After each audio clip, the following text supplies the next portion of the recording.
convidar você a abrir a sua Bíblia em João capítulo 17. E esse é o texto da nossa reflexão de hoje, tá? João 17, versos de 1 a 5. E nós vamos então hoje falar sobre mudanças inspiradas na vida de Jesus. João 17, verso de 1 a 5. Quem está aqui, mesmo sentado como você está, eu quero que você acompanhe. Aqui na tela tem a versão da NVI, tá bom? Se você tiver outra versão, acompanhe na versão que você tem também. Mas o texto na NVI diz assim: depois de dizer isto, Jesus olhou para o céu e orou: Pai, chegou a hora, glorifica o teu Filho, para que o teu Filho te glorifique, pois lhe deste autoridade sobre toda a humanidade, para que conceda a vida eterna a todos os que lhe deste. Esta é a vida eterna, que te conheçam, o único Deus verdadeiro, e a Jesus Cristo a quem enviaste.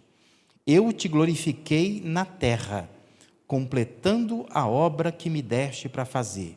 E agora, Pai, glorifica-me junto a ti, com a glória que eu tinha contigo antes que o mundo existisse. Amém? Na leitura, talvez você já tenha percebido, né? Que o capítulo 17 do Evangelho de João é uma oração de Jesus. E nesta oração ele faz uma espécie de entrega do seu ministério. Ele apresenta um relatório do seu ministério aqui na terra. E Jesus ele faz uma intercessão pelos seus discípulos, por aqueles discípulos daquele tempo que já estavam seguindo. E se você observar o versículo 20 de João 17, Jesus orou por você e por mim, porque Jesus orou por aqueles que viriam a crer. Então, se você crê, Jesus estava orando por você já naquela época lá, né? Intercedendo por mim, intercedendo por você. Mas o capítulo 17 também, de João, ele forma uma transição entre os chamados discursos de despedida de Jesus, que se estendem do capítulo 13 ao capítulo 16, e a captura de Jesus, que vai acontecer no capítulo 18 de João. Então, 17 é uma transição entre essas falas de Jesus, e muitas delas se dão no cenário da ceia, na noite da ceia, e na mesma noite quando ele é capturado, que está no capítulo 18. Esse texto de João 17, ele é rico em lições para nós. E nos nossos dias, né, nós precisamos olhar para esse texto bem mais do que um modelo de oração, mas entender o que nós podemos aprender através dessa oração que Jesus fez. Então, a vida de muitos cristãos, ela tem se tornado muito mais contemplativa do que uma vida transformadora, né? Eu pensei em falar transformativa, mas eu acho que não existe a palavra, né? Então, assim, a vida de muitos de nós tem se tornado muito mais de contemplação do que de transformação. E isso tem sido um problema, porque com isso, muitos são apenas observadores do que Deus já fez. Então, a gente vem para a igreja, a gente fica olhando para as Escrituras, a gente fica cantando músicas que falam do passado, do que Deus fez no passado. E a gente passa, então, a contemplar isso. E nós não somos participantes do que Deus ainda está fazendo nos dias de hoje. De modo que a gente começa simplesmente a olhar para o que Deus fez e achar maravilhoso o que Deus fez. E contemplar isso, e glorificar a Deus por conta disso. Mas nós não estamos participando de mais nada, a gente só está olhando, nós viramos plateia, não é? Público. E nós não somos pessoas que estão interagindo com Deus e participando com Deus naquilo que Deus está fazendo. Estamos apenas contemplando, observando quem Ele foi, admirando o que Deus fez, o que Jesus fez, mas não estamos experimentando uma vida transformada. Nós não temos uma rotina de mudanças constantes. Nós não temos alterações na nossa vida por causa daquilo que a gente aprende na palavra de Deus, né? Então a gente vem à igreja, a gente ouve algumas coisas, participa de algumas coisas, a gente vai embora pensando assim: foi bom, né? Foi bom. A gente faz uma avaliação daquilo que aconteceu, sem pensar se isso vai afetar a nossa vida ou não vai afetar a nossa vida. Então, comparando com o povo de Israel, nós precisamos nos movimentar em direção à terra prometida. Lembra que Israel sai do Egito, vai para a terra prometida e faz então um movimento. E nós não podemos ficar perdidos, rodando no deserto, sem esse movimento na direção da vontade de Deus, daquilo que Deus quer. Quero te lembrar que o apóstolo Paulo, lá em 1 Coríntios capítulo 10, ele fala sobre isso. E ele diz isso, né, que nós podemos ficar prostrados no deserto, entre o nosso Egito e a nossa terra que emana leite e mel, por falta de mudança, de alteração. Por isso que, entenda essa noite, mudanças são importantes, porque elas modificam a nossa caminhada. Nós precisamos mudar, nós precisamos pensar em transformação, nós precisamos alterar os nossos comportamentos, nós precisamos modificar a nossa marcha em direção ao que Deus deseja de nós. Então, pensando nisso, olhando para o início dessa oração de Jesus em João 17, existem algumas mudanças que nós precisamos perseguir, inspiradas nele, em Jesus, e inspiradas nessa oração que ele faz. A primeira mudança que eu quero que você pense nesta noite é na devoção. Observe comigo. Verso 1 diz assim: tendo Jesus falado essas coisas, levantou os olhos ao céu e disse. Há momentos em que, seguindo o exemplo de Jesus, nós precisamos olhar para o céu e dizer alguma coisa. Isso é importante. Deus quer transformar a nossa vida devocional. Deus quer mexer, Deus quer que haja mudança na nossa devoção. Isso pode soar tão óbvio, se tratando de cristãos, né? Mas não é o que se faz normalmente, né? A gente passa muita situação na vida e os nossos olhos não estão voltados para os céus. Nós estamos tentando resolver nossa vida e muitas vezes a última coisa que fazemos é buscar a Deus, né? Porque não é costume nosso viver uma vida de transformação. A gente contempla muito, mas a gente passa muita situação que a gente deveria, à semelhança de Jesus, olhar para o céu e clamar a Deus e falar com Ele. Se quisermos chegar a uma boa interpretação das Escrituras, nós precisamos nos atentar não apenas para o que o texto está dizendo, mas como o texto está dizendo. Observe, se João, a quem atribui a escrita, né, o que está escrito aqui, foi ele que escreveu, né?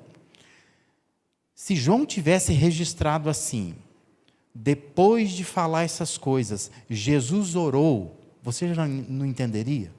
Não entenderia? Se o texto de João 17:1 tivesse escrito assim, ó, depois dessas coisas Jesus orou, você ia entender, não ia entender? Porque, afinal de contas, se apenas informar que Jesus orou, era só falar isso, não é? Ou se ele registrasse assim, depois de falar essas coisas, Jesus disse ao Pai. Não estaria claro para você?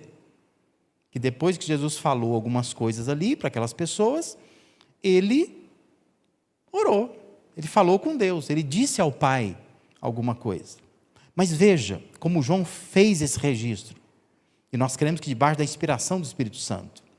Ele diz assim, tendo Jesus falado essas coisas, levantou os olhos ao céu e disse.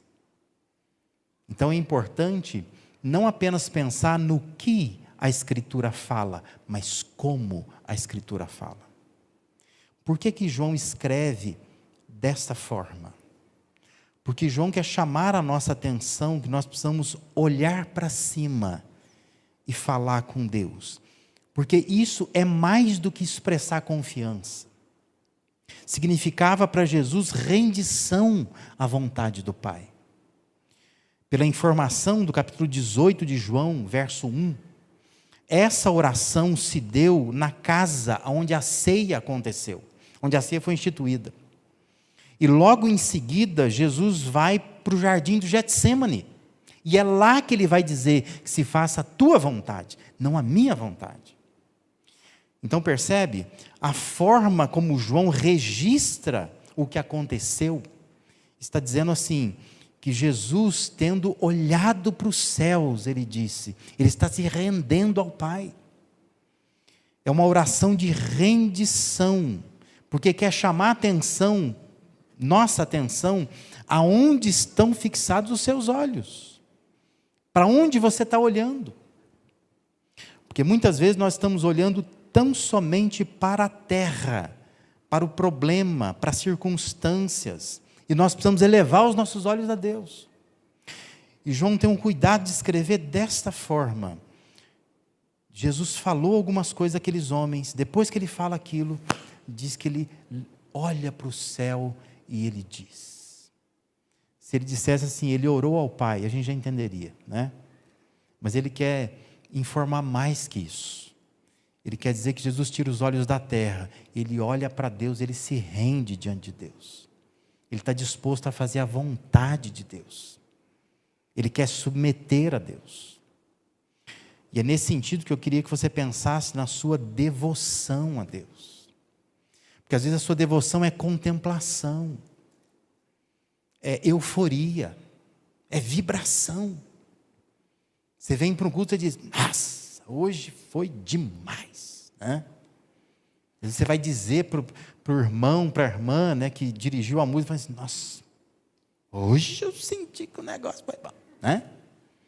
Pode ser que você chegue para mim na porta e diz assim, pastor, estava na unção hoje, olha, mas que mensagem, né? Mas é uma vibração que amanhã, segunda-feira, é muito provável que já acabou, né? Já foi. Porque não é uma ação transformadora, não é uma devoção, que você se rendeu a Deus de fato, que você se entregou nas mãos de Deus, que você tirou os olhos da terra e colocou os olhos nos céus. Agora eu passei a olhar para o céu, o culto me fez olhar para o céu. E eu vou passar a semana agora olhando para o céu, e não olhando mais aqui para a terra, para as coisas que estão acontecendo aqui na terra, porque eu vou me render diante de Deus. Então, a devoção de Jesus precisa ser imitada por nós. Essa é uma mudança que precisa haver, inspirada na vida de Jesus, na maneira como Jesus ele se devotava a Deus. Uma mudança concreta que eu e você precisamos perseguir. Inspirados por aquilo que Jesus viveu aqui nessa terra. Nossa forma de lidar com a nossa vida devocional. Nós precisamos transformar a nossa devoção. Isso é uma mudança significativa. Você precisa se render a Deus. Cada culto, cada leitura bíblica, cada oração que você fizer, cada tempo de devocional que você tem na sua casa, você precisa se render a Deus.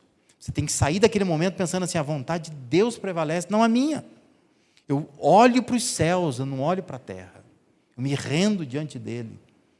Porque eu tenho uma vida de devoção, de rendição a Ele. Uma segunda mudança que nós precisamos perseguir, inspiradas nele, em Jesus, é na nossa percepção. É interessante que Jesus sabia que era chegada a sua hora. Observe comigo, veja o texto. Depois de dizer isso, Jesus olhou para o céu e orou. Pai, chegou a hora. Glorifica o teu filho, para que o teu filho te glorifique. Ou como traduzem as versões do Almeida, Pai, é chegada a hora. Jesus ora assim, né? Pai, é chegada a hora. Chegou o momento. Algo belo que nós encontramos no Evangelho de João é a percepção do autor, né, do João que escreve o Evangelho, ele descrevendo Jesus como alguém que tinha absoluta consciência da hora. Não sei se você leu recentemente o Evangelho de João, se já leu com essa percepção, mas ele tem uma percepção do tempo para fazer as coisas. Ele está cumprindo uma agenda divina.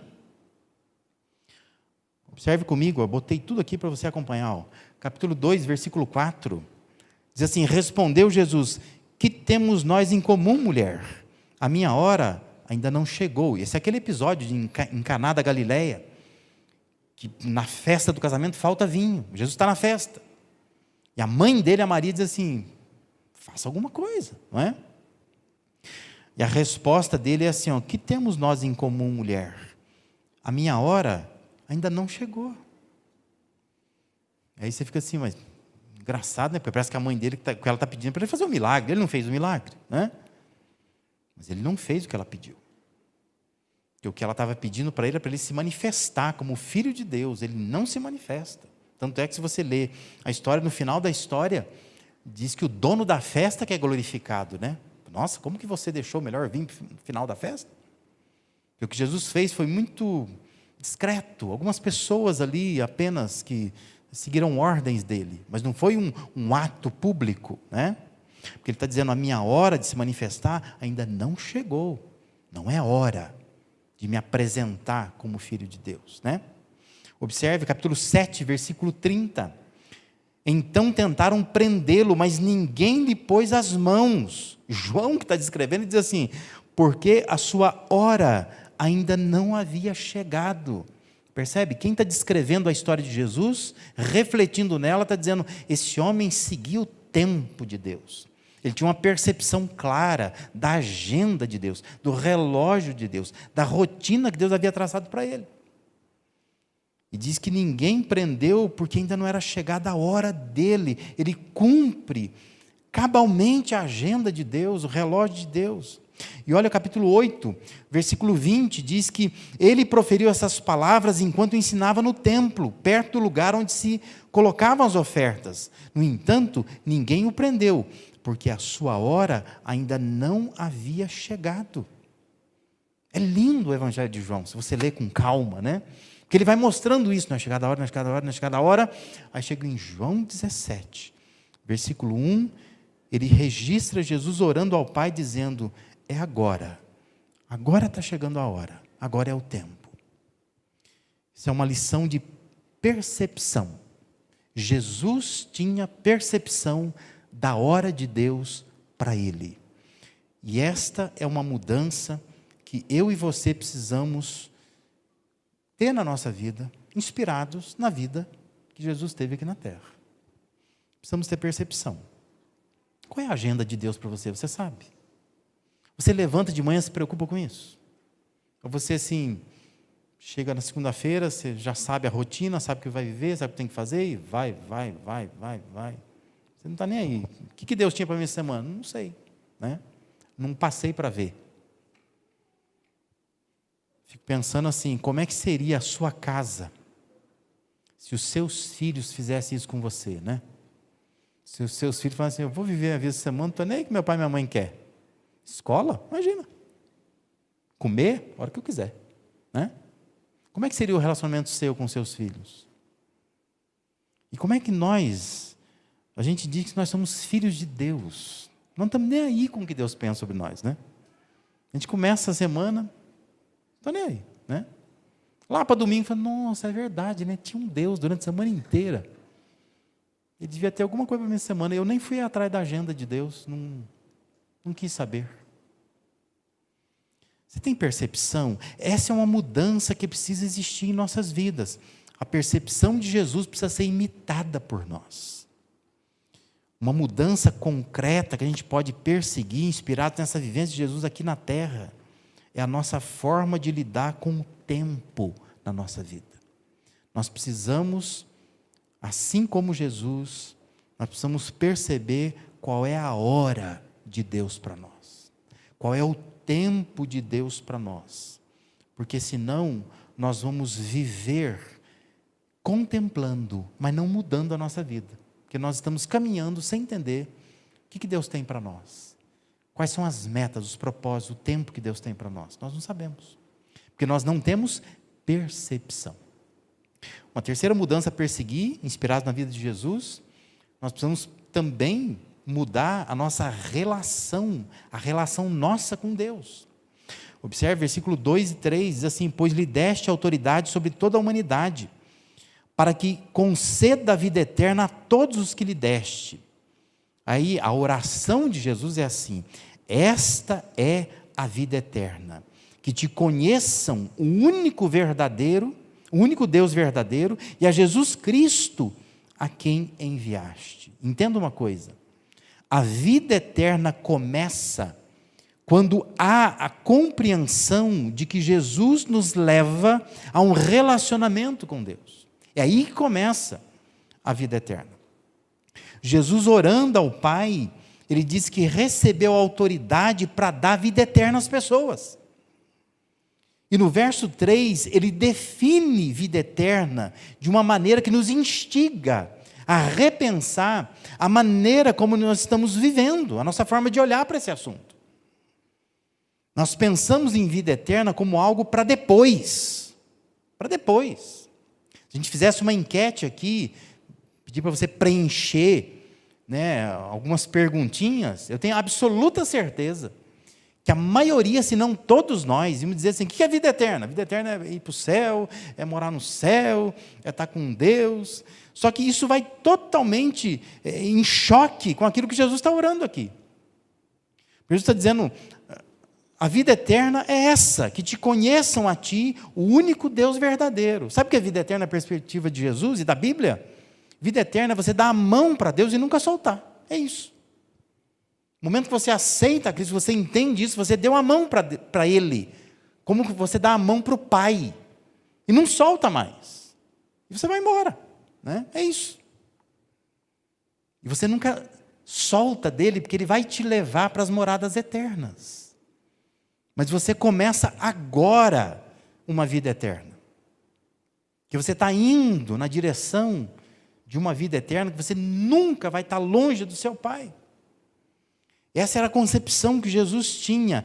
Esta é a vida eterna, que te conheçam a ti, o único Deus verdadeiro, e vão continuar andando contigo até chegar lá na eternidade. Mas vida eterna não é uma coisa para depois, porque sabe a impressão que eu tenho? Que muitos de nós vamos chegar no céu e vamos pensar: mas quem que é Deus, né? Não tem noção. A impressão que eu tenho muitas vezes é que nós estamos pensando que nós vamos chegar no céu, nós vamos chegar na casa de um desconhecido. Quem que é Deus? Me apresenta, porque eu não sei quem é. Por quê? Porque você nunca conheceu, você nunca viu, você nunca andou com Ele. Como é que pode? Como é que você pode chegar no céu desse jeito? Vida eterna é essa, que te conheçam a ti, o único Deus verdadeiro. Então você dá a mão para Ele, nunca mais solta. E Ele vai te levar. De modo que, quando você chegar lá, no lugar que a Bíblia diz que tem um lugar, chamado Novo Céu, Nova Terra, onde habita justiça, você já sabe, porque você sabe quem te levou para lá. Né? Eu sempre falo: cuidado com essa ideia que você tem de que ir para o céu é você ser um anjinho pelado, sentado na nuvem, tocando harpa. Né? O que Deus tem para nós é vida eterna. Não é anjinho pelado, sentado na nuvem, tocando harpa. Porque dependendo do irmão, da irmã, vai ser um inferno, né? Porque assim, você fica imaginando, ficar vendo a pessoa lá, anjinho pelado, não vai ser uma visão muito boa, né? Então, assim, é melhor pensar que a Bíblia diz: existe novos céus e nova terra, onde habita a justiça. Deus nos leva para lá. E a vida eterna começa agora. Quando você crê em Cristo, já começou a sua vida eterna. Você está indo de mãos dadas com Ele. De modo que quando chegar lá, você já está com Deus. Porque começou uma relação com Ele. Isso é vida eterna. Inspirado na vida de Jesus, nós precisamos mudar isso. Vida eterna é relacionamento com Deus. Você começa a relacionar com Deus aqui, de modo que quando você morrer, e você vai morrer, por mais que você não queira, uma hora você vai morrer, você só vai mudar de casa. Só de casa. Você sai daqui e vai para lá. Mas você não vai mudar de companhia, que a companhia é a mesma. Você já tem um relacionamento com Deus, você caminha com Ele. Esta é a vida eterna, que te conheçam o único Deus verdadeiro, a Jesus Cristo, a quem enviaste. A relação de Jesus com Deus é algo a ser imitado por nós. Precisamos, inspirados na vida dele aqui, nós precisamos mudar essa nossa forma de encarar a vida eterna. Nós precisamos estreitar os laços com Deus e entender que nós pegamos na mão dele e ele nos guiará eternamente para as chamadas mansões celestiais. É para lá que a gente vai. A morte vai ser só uma mudança de casa, mas vai ser uma continuidade de relacionamento. Eu já me relaciono com ele e vou em direção à vida eterna. Esta mudança é uma mudança que você tem que perseguir na sua vida. Mudança de relação. E uma quarta e última mudança é a mudança de atuação. Observe comigo, versículo 4 e 5. Eu te glorifiquei na terra, Jesus prossegue orando, consumando a obra que me confiaste para fazer. E agora glorifica-me, ó Pai, contigo mesmo, com a glória que eu tive junto de ti, antes que houvesse mundo. Jesus, como um modelo de vida para nós, obedeceu o Pai até o fim. E ele disse que, obedecendo a Deus até o fim, ele o glorificou. Agora, observe comigo, ele está dizendo que ele glorificou a Deus aqui na terra, ele glorificou a Deus, né? E mais que isso, ele está dizendo que ele glorificou a Deus aqui na terra, consumando a obra que foi confiada para fazer. E isso não é interessante? Quanto tempo Jesus viveu? Você sabe? O que a Bíblia fala? Jesus começou o ministério dele com mais ou menos 30 anos, não é isso? E você olhando lá o tempo de ministério dele, foi uns 3 anos mais ou menos.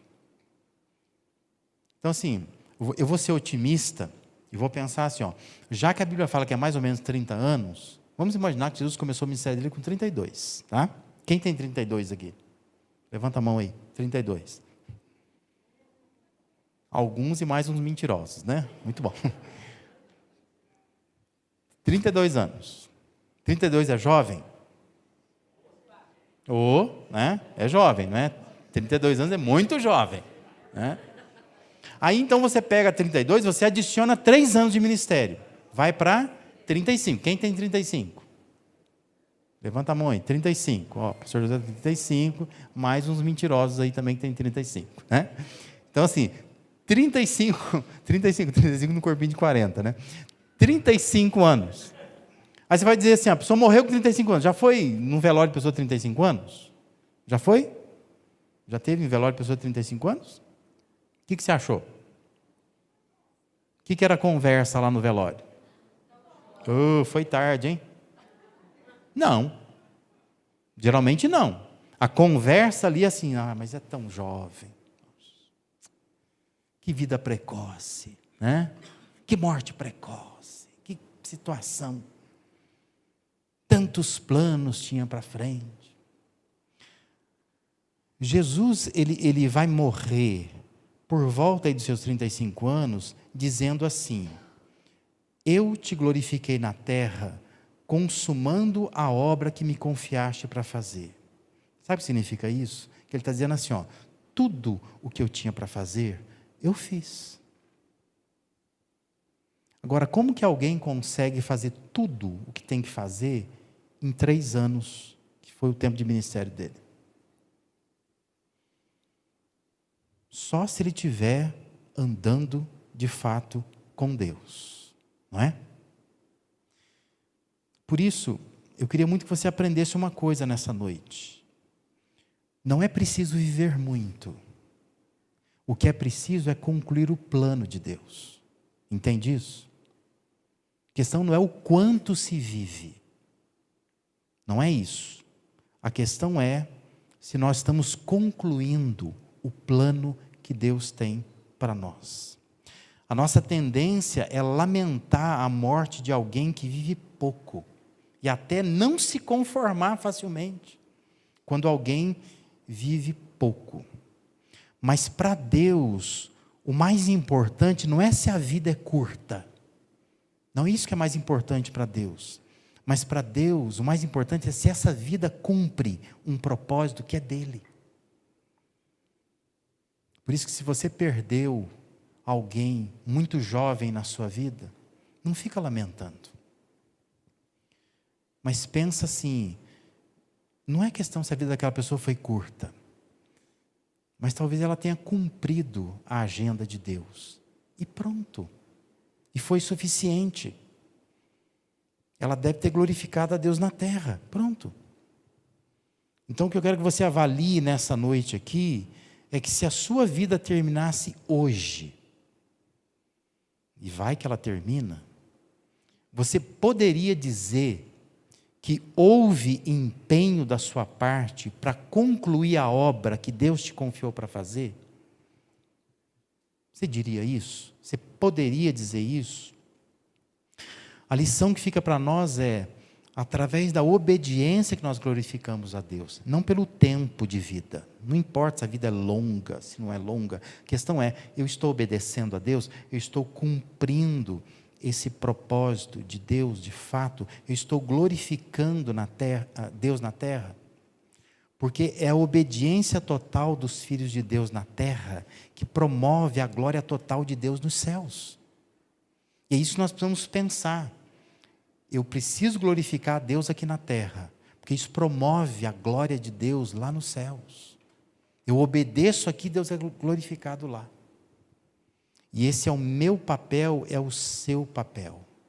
Essa atuação de Jesus aqui na terra é algo que nós precisamos imitar. É uma mudança que eu e você precisamos fazer. Lembra? 1 João 2,6 fala que nós precisamos andar como ele andou. Foi assim que ele andou. Em 3 anos, ele cumpre o que Deus tinha para a vida dele. Então a nossa atuação, o nosso empenho, a nossa dedicação precisa se voltar para o cumprimento dos propósitos de Deus. Então, concluindo, por mais difícil e incompreensível que seja as suas experiências aqui na terra, olhe para o céu, fale com Deus. Faça isso essa semana. Fale com Deus, se renda a Deus, se coloque diante de Deus.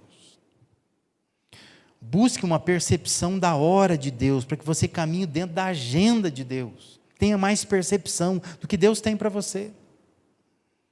Procure diariamente se relacionar com Deus, conhecer mais a Deus como parte da sua experiência de vida eterna. Fica pensando vida eterna como uma coisa futura apenas. Vida eterna começa agora, é conhecer a Deus agora, e ela se estende, pega na mão dele e vai para a eternidade adentro. Mas você precisa pensar na sua relação com Deus. E faça a vontade de Deus para a sua vida. Obedeça a Deus em tudo.